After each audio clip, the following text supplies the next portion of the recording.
अधर सुधा रस मुरली गाजे, कान्हा रास रचाए, कान्हा रास रचाए, हो भक्ता कान्हा रास रचाए। कृष्ण रचैया राधा रचना, प्रेम सुधा बरसाए, प्रेम सुधा बरसाए, कन्हैया प्रेम सुधा बरसाए।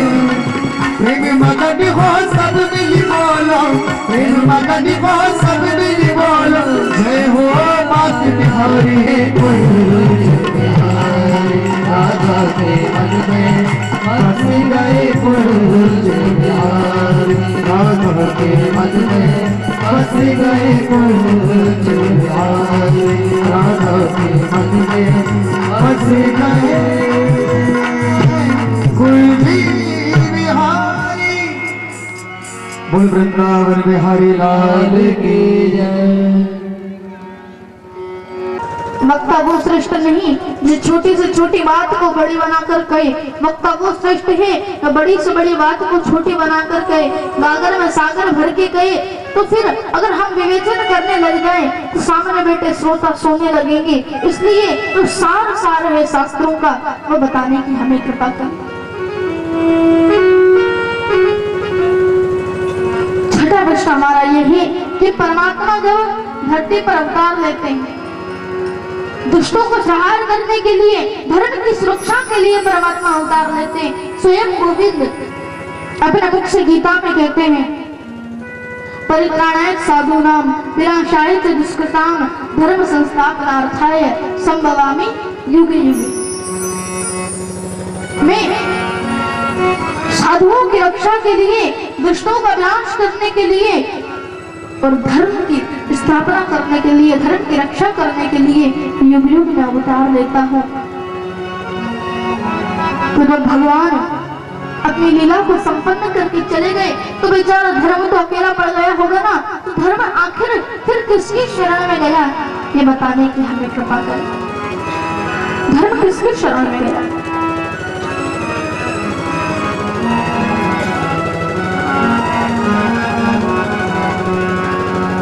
संन्यास ग्रहण किया, 12 वर्ष तक मातृ गर्भ में रहने के पश्चात जन्म लेते ही जो वन की ओर चल दिए। उसे सुखदेव का मैं वंदन करता हूं। 12 वर्ष तक सुखदेव ने मातृ गर्भ में वास किया, पूरे 12 वर्ष तक।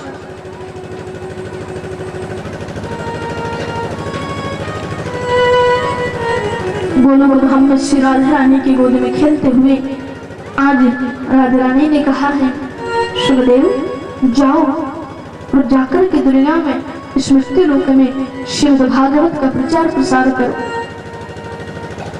तुम शंकर का वास है। भगवान शंकर वहां पर विराजित है।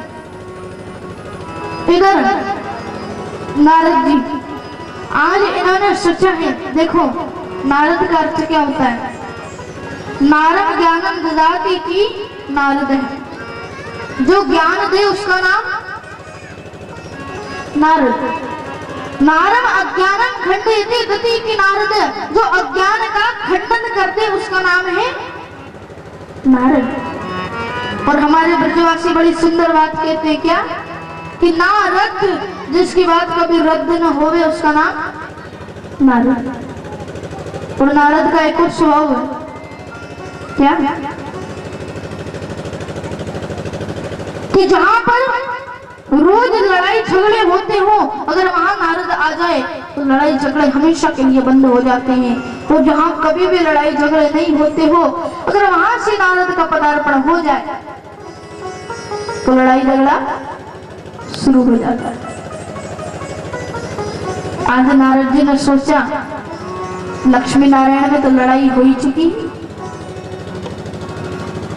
मेरे कारण ब्रह्मा और उनकी पत्नी में भी झगड़ा मैं करवा ही चुका हूँ, लेकिन शिव और पार्वती की कभी लड़ाई नहीं हुई। आज ऐसी कोई लीला करो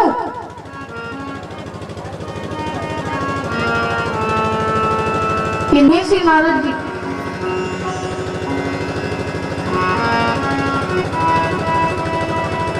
प्रणाम किया, नारद जी को सुंदर सिंहासन दिया।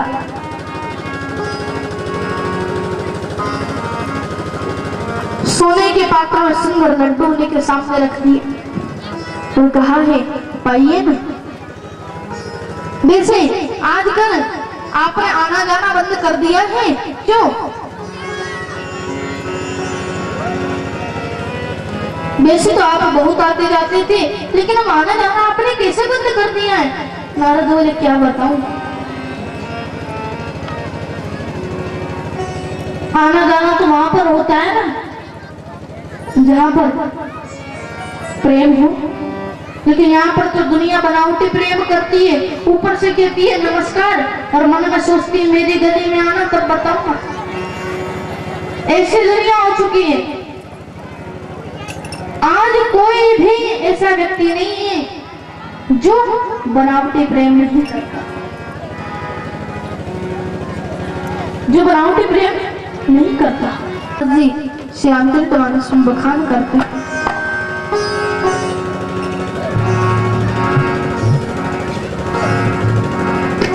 गुरु बिन भवनिधि तरहे न कोई, गुरु बिन भवनिधि तरहे न कोई, गुरु निधि भवनिधि तरहे न कोई, गुरु बिन भवनिधि तरहे न कोई, जो कर सब होई, जो बिरंज कर सब होई। सुर नर मुनि सब पिया रीति, सुर नर मुनि सब पिया रीति, सुर नर मुनि सब पिया रीति, सुर नर मुनि सब पिया रीति, स्वार्थ लगे करे सब प्रीति, स्वार्थ लगे करे सब प्रीति। नारद कहते हैं अरे हमें मंत्र दिया, शास्त्र की मर्यादा है। गुरुजी जो कान में मंत्र देते हैं ना, दीक्षा गुरुदेव, उसे किसी को नहीं बताना चाहिए, किसी को भी नहीं। शास्त्र की मर्यादा है, गोपनीयम गोपनीयम गोपनीयम प्रयत्न है, उसे गुप्त रखने का प्रयास करो। अगर उसे अपन ने उजागर कर दिया फिर उस मंत्र की बस शक्ति कम हो चलेगी, इसलिए उसे हमेशा गुप्त रखने का प्रयास करो।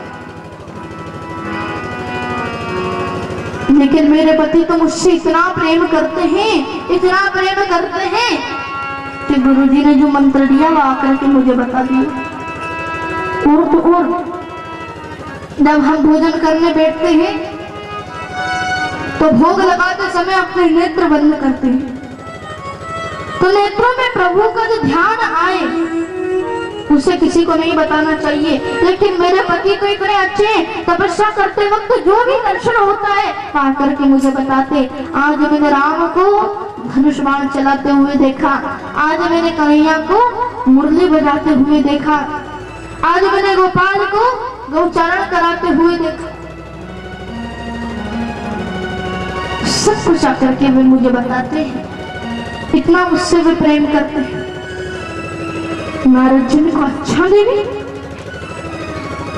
ऐसी बात है, तो फिर तो आपको वो तो जरूर बताया होगा कि शंकर भगवान गले में जो मुंडों की माला धारण किए हुए रहते हैं उसमें किसके मुंडे डले हैं? पार्वती बोली ये तो कभी नहीं बताया। नारद जी ने कहा तो क्या खाक प्रेम करते हैं तुमसे? बोलती है प्रेम करते हैं। जिन मुंडों की माला 24 घंटे अपने गले में डाले रखते हैं, आज तक अपनी पत्नी को नहीं बताया, क्यों? किसके मुंड हैं? तुम कहती हो प्रेम करते हैं। नहीं पार्वती, मैंने कहा था ना कि स्वार्थ लाग करई सब प्रीति, बिना स्वार्थ के कोई प्रेम नहीं करता। नारद जी ने सोचा इतना काफी है, चल दिए, चलते हैं। जाते जाते बाबा से कह गए, बाबा अंदर मैया याद कर रही हैं। शंकर जी बोले, अरे तुम जहाँ पधार जाओ वहां तो याद करेंगी ही, क्यों नहीं करेंगी भी।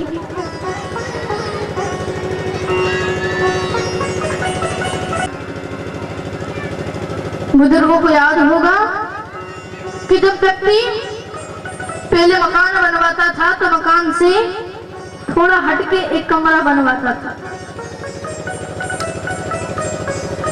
अब पहले सभी लोग अपने घर के कमरे के ऊपर कुछ न कुछ लिखते थे। रसोई घर के ऊपर रसोई घर, हाँ कुछ न कुछ लिखते थे। तो उस कमरे के ऊपर लिखा जाता था कोप भवन, यानी पत्नी रूठ जाए तो इसके अंदर चली जाए। फिर पतिदेव को बड़ा मुश्किल हो जाता था मना करके लाना। माता पार्वती चली गई, मलिन वस्त्र धारण किए, आभूषण उतार करके सारे फेंक दिए, कोप भवन के अंदर गई। अब शंकर जी को तो पता ही था, बोले जब रिष्ट हो गई है तो कोप भवन के अंदर जाएंगी। तो महल के अंदर नहीं गए और कोप भवन के अंदर गए। वहां पर पार्वती जी को देखा। भगवान शंकर इधर जाए तो पार्वती जी इधर मुंह कर ले, इधर जाए तो इधर मुंह कर ले। शंकर जी बोले, गोरा आखिर हो क्या गया है? तुम मुझसे इतने रिष्ट क्यों हो? नारद ने तुम्हें क्या भड़का दिया? पार्वती बोली, सुनिए ये हम दोनों के बीच की बात है, मेरे गुरुजी को बीच में मत लाइए। हाँ हाँ ठीक है, लेकिन हो क्या गया कुछ तो बताओ। बोले, जाओ मैं तुमसे बात नहीं करती। अरे बात क्या हुई ये तो बताओ, तभी तो मुझे पता चलेगा ताकि मैं उस समस्या का निवारण कर सकूं। बोले, दिन भर कैसे फिरते हो कि मैं तुमसे प्रेम करता हूँ, प्रेम करता हूँ, लेकिन आज तक तुमने मुझे ये बताया कि गले में जो मुंडों की माला धारण करके रखी है उसमें किसके मुंड लगे? आज तक ये बताया कभी? तो शंकर जी मुस्कुराए और कहने लगे, देवी अगर मैं तुमसे सच्चा प्रेम करता हूँ इसका कोई पक्का सबूत है तो ये मुंडों की माला। क्यों? क्योंकि तुम तो जगदम्बा हो, पराम्बा हो। जब जब तुम दुष्टों का संहार करने के लिए अवतार धारण करती हो और जब जब अपने देह का त्याग करती हो तब तब तुम्हारे सिर अपनी माला में पिरो लेता हूँ और तो कुछ नहीं है। देखो मैं तुमसे कितना प्रेम करता हूँ। पार्वती बोली, ओ हो ऊपर से भी काले और अंदर से भी काले। बोले, अब क्या हो गया? बोले, खुद ने तो न जाने कौन सी दवाई घोट के पी रखी है, तो खुद तो कभी मरते नहीं, बार बार मेरे को ही मरना पड़ता है, बार बार मुझे ही मरना पड़ता है, खुद तो कभी मरते नहीं। वो दवाई मुझे भी पिलाओ, वो औषधि मुझे भी खिलाओ जिससे मैं अमर हो जाऊं। तो भगवान शंकर गंभीर हो गए और कहने लगे हैं गंभीर होकर के, देवी मैंने जिस अद्भुत अमृत का पान किया है, जिस अद्भुत औषधि को मैंने सेवन किया है वो है कृष्ण की कथा। ओम ओम ओम का उच्चारण बीच में कर दो, ठीक है। पार्वती मैया ओम ओम ओम का उच्चारण करने लगी। भगवान शंकर कथा सुना रहे, लेकिन कथा सुनाने से पहले भगवान शंकर ने एक ताली बजाई, एक ताली बजाई। जितने भी गण थे वो गण वहां से दूर चले गए। दूसरी ताली बजाई, जितने भी पशु थे वो पशु वहां से दूर चले गए। तीसरी ताली में सारे पक्षी दूर चले गए। केवल एक अंडा पड़ा हुआ है भगवान शंकर के ठीक पीछे। मैंने बताया था कथा बीच में रुक जाएगी, और कथा बीच में रुक गई तो आनंद नहीं आएगा। तो उस पक्षी ने माता पार्वती के स्वर में ओम ओम ओम का उच्चारण करना शुरू किया है।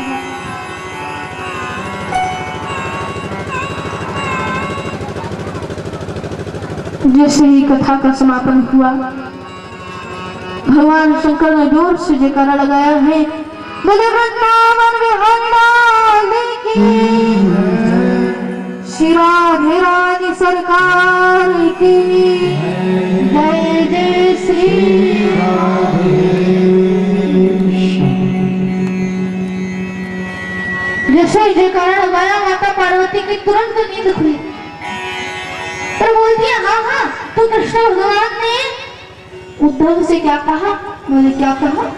बोले हाँ, जब कृष्ण भगवान अपनी लीला को संपन्न करके जा रहे थे तब उद्धव ने पूछा था, बोले आप तो योगेश्वर हैं, योग आपके अधीन है, योग की परिभाषा बताइए। तो कृष्ण ने क्या कहा? बोले देवी कथा तो पूरी हो गई। बोले कथा पूरी हो गई? मैं तो सो गई थी। बोले तुम सो गई थी तो ओम ओम ओम का उच्चारण कौन कर रहा था? ओम ओम ओम का उच्चारण कौन कर रहा था अगर तुम सो गई?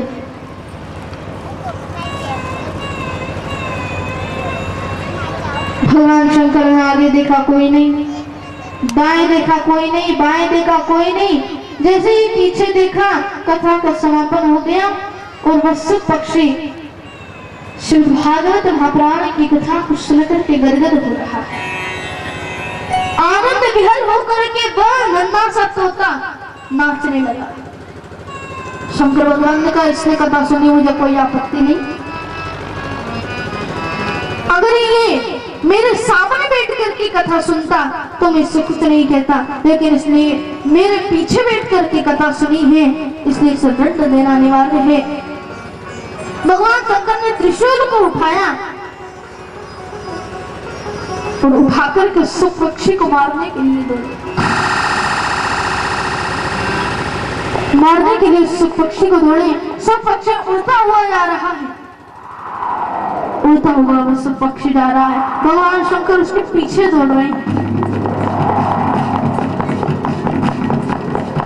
कैलाश पर्वत से जब हम नीचे आते हैं तो बद्रीनाथ धाम पड़ता है। वहां व्यास जी की पत्नी बिटका देवी कह रही हैं, बोले बुढ़ापा आ गया, हमें कोई पुत्र नहीं है। व्यास जी बोले सब ठीक होगा, गोविंद सब कृपा करेंगे। इतने में बिटका देवी को उबासी आ गई और जैसे ही उन्होंने अपना मुंह खोला, वह तोता आया और उनके मुख में होकर के उनके गर्भ में चला गया। बोले सुखदेव जी महाराज की। सुखदेव जी महाराज आज गर्भ के अंदर प्रवेश किए हैं।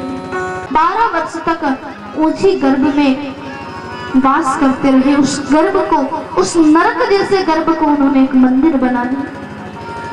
बिटका देवी ने कहा, सुनो, मेरे गर्भ के अंदर से कभी कभी वेद मंत्रों का उच्चारण होता है। बोले जरूर कोई महाज्ञानी पुरुष होगा। बोले ज्ञानी पुरुष होगा, लेकिन निकलता क्यों नहीं? तो व्यास जी ने कहा, है पुत्र, तुम बाहर निकलो, तुम्हारी मातुश्री को कष्ट होता है। सुखदेव ने कहा, मैं नहीं आऊंगा, बाहर आते ही विष्णु की माया ग्रस लेगी। बोले तुम चिंता मत करो, तुम्हारे ऊपर विष्णु की माया का कोई असर नहीं होगा, मैं तुम्हें वचन देता। बोले मैं आपकी बात को क्यों मानूं? आप तो स्वयं ही माया के चक्कर में पड़े हुए हो, मैं तुम्हारी बात को क्यों मानूं? अगर स्वयं मायापति विष्णु आकर के मुझसे कहे कि तुम पर माया का असर नहीं होगा, हाँ तब तो मैं फिर भी मानूं कि मैं बाहर आऊं, लेकिन मैं आपकी बात क्यों मानूं?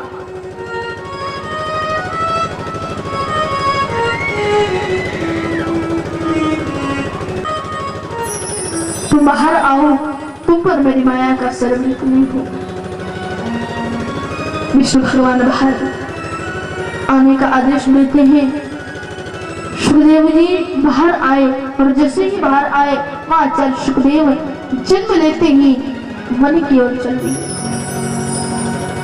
व्यास जी कहते हैं पुत्र पुत्र रुक जाओ, तुम रुक जाओ। लेकिन सुखदेव नहीं रुकते, सीधे चले जा रहे हैं, सीधे चले जा रहे हैं। व्यास जी कहते हैं पुत्र, लेकिन सुखदेव नहीं रुकते। कई बार आलोचना की है, रुक जाओ रुक जाओ रुक जाओ, लेकिन नहीं रुक। आचार्य सुखदेव ने कहा पिताजी मैं आपकी बात क्यों मानूं? अरे आपकी बात को मान करके आपके पुत्र को ही कष्ट पहुंचेगा। मैं आपकी बात नहीं मानूंगा। मैं आपसे एक प्रश्न पूछता हूं। देखो एक नौजवान पुरुष किसी गृह कार्य हेतु बाजार गया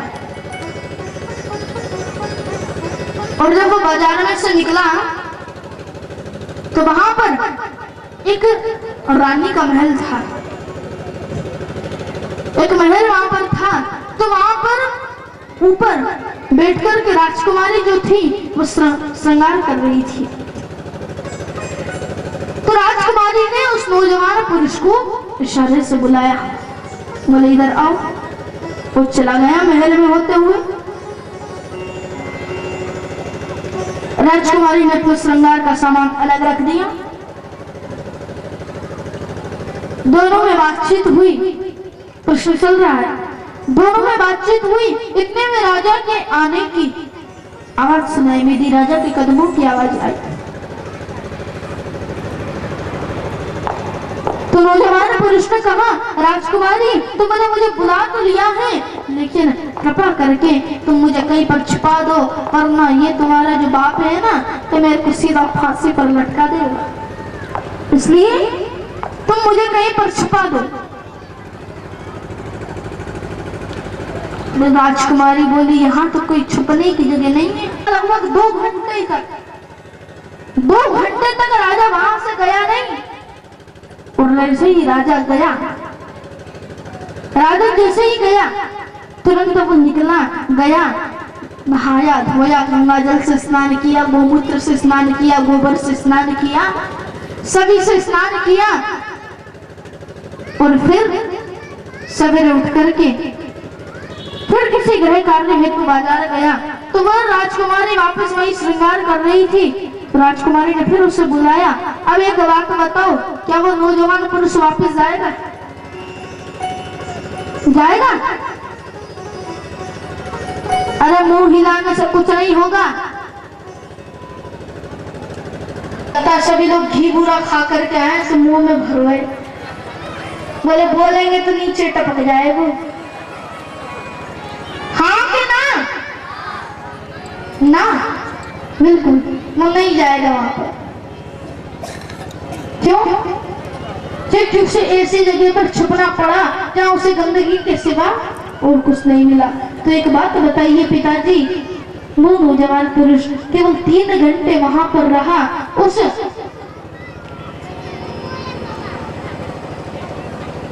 गंदी जगह पर बढ़ा है, केवल 3 घंटे के लिए गर्भ में रहा। 12 वर्ष तक मैंने सब कुछ सहा है, फिर आप मुझे कहते हैं कि वहां पर चलो, तो मैं वहां पर क्यों जाऊं पिताजी? मैं वहां पर क्यों जाऊं? मैं वहां पर क्यों जाऊं?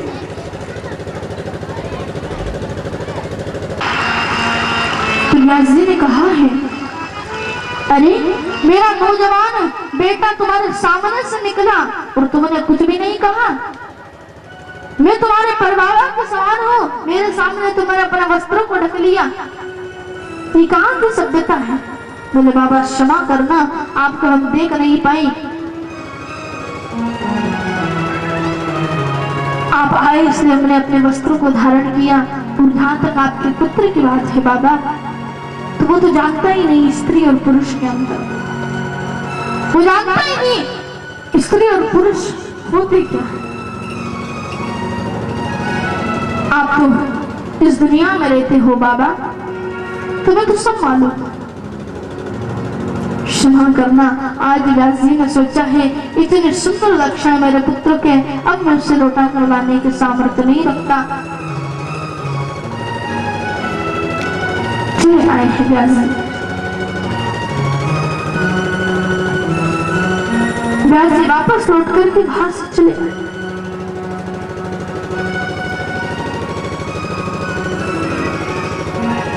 कितने ऊंचे संत हैं आचार्य शुकदेव। ऐसे संत की ऐसे सर्वभूत हृदय आचार्य। लागी लगने मत तोड़ना, हरि जी मोरी लागी लगने मत तोड़ना, हरि जी मोरी लागी लगने मत तोड़ना। हाय लागी लगने मत तोड़ना, लागी लगने मत तोड़ना, हरि जी मोरी लागी लगने मत तोड़ना, हरि जी मोरी लागी लगने मत तोड़ना।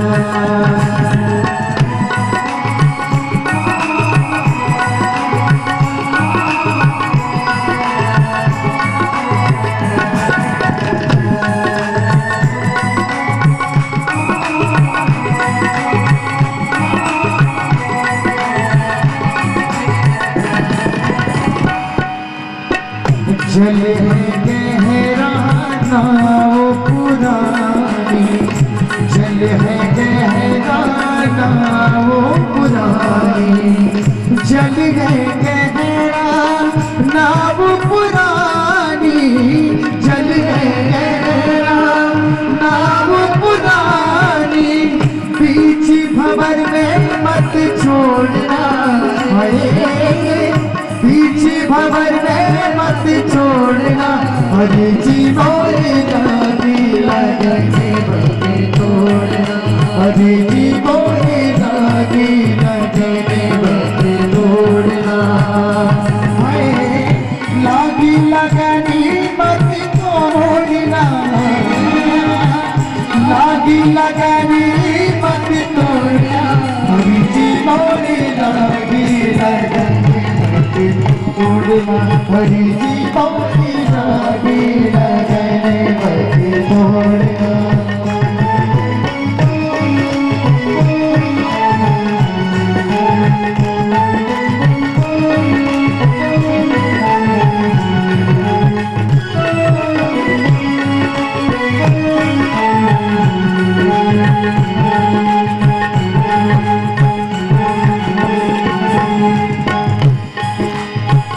नमो नमो जय श्री वृंदावनी, रस बरसते घन घोरी। नमो नमो जय कुंज महल नित, नमो नमो यामी सुत होरी। नमो नमो जय श्री हरिदासी, नमो नमो प्रीतम चित चोरी। खेती बुबाई में तेरे नाम की, खेती बुबाई में तेरे नाम की। एक भक्त कहता है प्रभु मैंने अपने खेत में कुछ नहीं किया, यदि किया है तो क्या किया है? खेती बुबाई मैंने तेरे नाम की, खेती बुबाई मैंने तेरे नाम की, खेती बुबाई मैंने तेरे नाम की, खेती बुबाई मैंने तेरे नाम की। खेती बुबाई है मैंने तेरे नाम की, और क्या करना है? मेरे भरोसे मत छोड़ना, मेरे भरोसे मत छोड़ना, हरि जी मोरी लागी लगने मत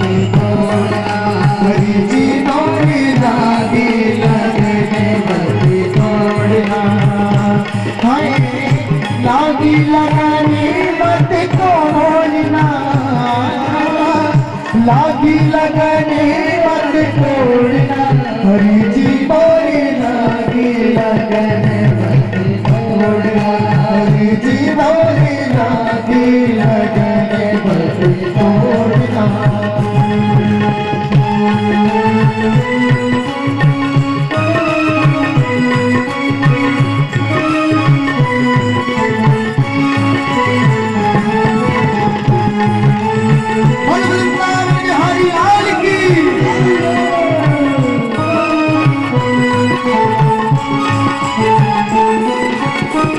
दास की विनती सुन लीजिए, दास की विनती सुन लीजिए, दास की विनती सुन लीजिए, दास की विनती सुन लीजिए। क्या विनती सुन लीजिए प्रभु? हाथ पकड़े मत